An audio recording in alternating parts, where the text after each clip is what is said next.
بھی ہیں، محمد head of the state بھی ہیں، محمد بیویوں والے بھی ہیں، اولاد والے بھی ہیں، محمد 5 وقتہ امام بھی ہیں، جمعے کے خطیب بھی ہیں، مدرس قرآن بھی ہیں، مربی بھی ہیں، مزکی بھی ہیں، اور ہر میدان میں بلند ترین مقام۔ کوئی ایسی جامع شخصیت ملے گی؟ ہمارے ہاں تو حال یہ ہے کہ جو خطیب صاحب ہوتے ہیں وہ 5 وقتہ نماز کیسے پڑھا سکتے ہیں؟ ان کا تو اونچا مقام ہے۔ 5 وقتہ نماز کے لیے تو علیحدہ چاہیے امام آپ کو، اور وہاں بھی ایک امام سینئر ہوگا، وہ عشاء مغرب اور فجر پڑھائے گا، ایک جونیئر ہوگا بیچارہ، وہ جو خاموش نماز ہے وہ پڑھائے گا۔ 5 وقتہ نماز پڑھا رہے ہیں محمد صلی اللہ علیہ وسلم، اور خطیب بھی وہی ہے، مربی بھی وہی ہے، مزکی بھی وہی ہے۔ ہمارے ہاں جو لوگ تزکیہ نفس کے میدان میں ہیں وہ پھر جماعت کبھی نہیں کراتے، کبھی نہیں دیکھا ہوگا آپ نے کسی صاحب کو کراتے ہوئے۔ یہ جامعیت جو ہے، جامعیت کبریٰ۔ میں صرف ایک بات کہا کرتا ہوں، ایک اعتبار سے حضور کا اسوہ نامکمل ہے۔ آپ مجھے سوء ادب کا مرتکب نہ قرار دے دیں، اسوہ کیا ہے؟ عورت کے لیے اس کی اپنی نسوانی زندگی کے لیے اسوہ آپ میں نہیں ہے۔ آخر نصف انسانیت ہے، اسے بھی اسوہ چاہیے۔ یہ ہے جس کی وجہ سے حضور نے شادیاں کی ہیں زیادہ۔ خواتین کے لیے اسوہ حضور کے ازواج مطہرات ہیں، اور ان میں سب سے بڑھ کر جو بالکل یوں سمجھیے کہ آغاز کے اندر نوجوانی میں آ گئی ہیں حضور کی خدمت میں، نہایت ذہین و فطین، انہوں نے پھر عورت کی زندگی کے لیے حضور کا جو طرز عمل تھا وہ انہوں نے بیان کیا نا۔ اس لیے سورہ احزاب کے اندر اس کا تذکرہ ہے، جہاں یہ آتا ہے لقد کان لکم فی رسول اللہ اسوۃ حسنہ، وہیں پر یا نساء النبی لستن کاحد من النساء، اے نبی کی بیویوں تم عام عورتوں کے مانند نہیں ہو، تمہیں تو اسوہ بننا ہے امت کے لیے۔ اب اس سے اگلا قدم میں بڑھا رہا ہوں آگے، اور اس کے ساتھ جڑ جائے گی تیسری بات۔ تیسری بات کیا ہے؟ وَنَصَرُوهُ، اس کی مدد کریں صلی اللہ علیہ وسلم۔ پہلی بات تو یہ نوٹ کیجئے، حضور انتہائی غیور انسان تھے، انتہائی غیور۔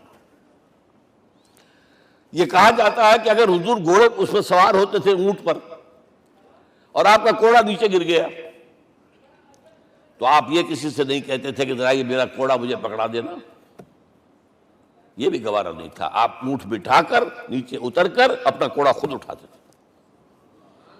کسی سے اپنے ذاتی کام کے لیے کوئی مدد مانگنا امکان ہی نہیں۔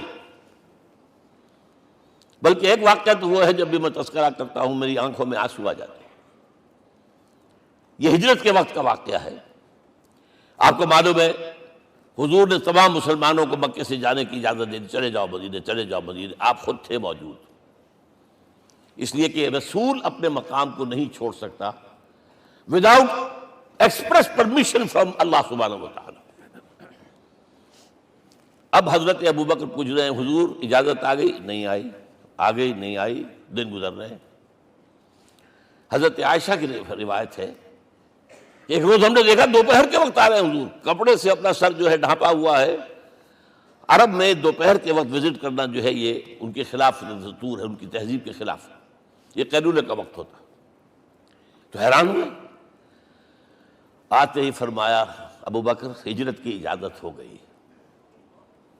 اب انتہائی خوشی سے اور بڑی امید میں کہ بڑی شاباش ملے گی، حضرت ابوبکر فرماتے ہیں، عرض کرتے ہیں حضور میں نے 2 اونٹیاں تیار کر رکھی ہیں، خوب کھلا پلا کے انہیں فرما کیا ہوا ہے،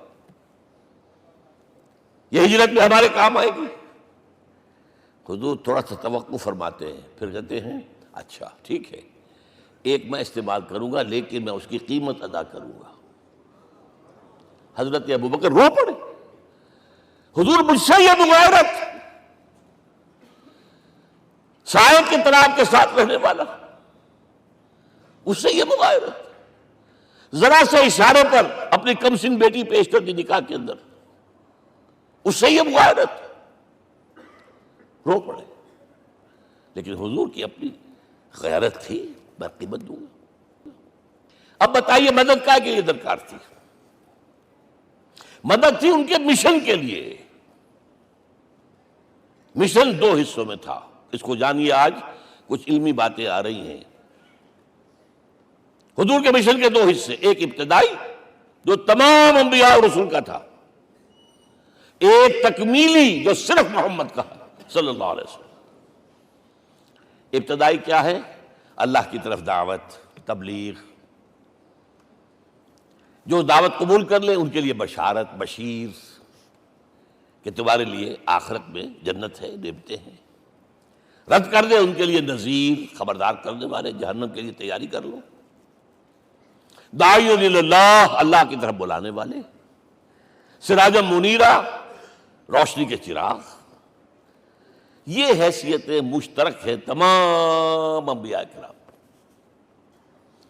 تمام انبیاء بشیر بھی تھے، نذیر بھی تھے، داعی بھی تھے، سراج منیر بھی تھے. اگرچہ ان تمام حیثیتوں میں بھی حضور کا سب سے اونچا مقام علیحدہ نمایاں ہے، لیکن حیثیتیں بنیادی طور پر مشترک. ایک حیثیت تکمیلی، اور وہ کیا ہے؟ اے نبی، جو دین آپ کو دیا گیا ہے صرف تبلیغ نہیں، صرف تعلیم نہیں، اس کو قائم کر کے دکھاؤ ایک نظام زندگی کی حیثیت سے. 3 مرتبہ قرآن میں یہ الفاظ حضور کے لیے آئے ہیں. هو الذی ارسل رسولہ بالہدی ودین الحق لیظہرہ علی الدین کلہ. 3 دفعہ سورہ توبہ میں یہ الفاظ آئے، سورہ صف میں یہ الفاظ آئے، سورہ فتح میں یہ الفاظ آئے. وہی اللہ جس نے بھیجا ہے اپنے رسول کو صلی اللہ علیہ وسلم. الہدا، قرآن حکیم، ہدایت کاملہ، اور نمبر 2 دین حق. یہ 2 چیزیں دے کر بھیجا. کس لیے؟ تاکہ اس دین کو غالب کرے پورے نظام زندگی پر. یہ معاملہ ذرا سوچئے. اور یہ حضور کے لیے 3 دفعہ، اور کسی اور نبی کے لیے 1 دفعہ بھی نہیں. قرآن مجید کے اس نقطے کو ذہن نشین کر لیجیے. اصل میں یہ کیا ہے؟ اسے ہم یوں کہیں گے، ایک ہے نبوت و رسالت.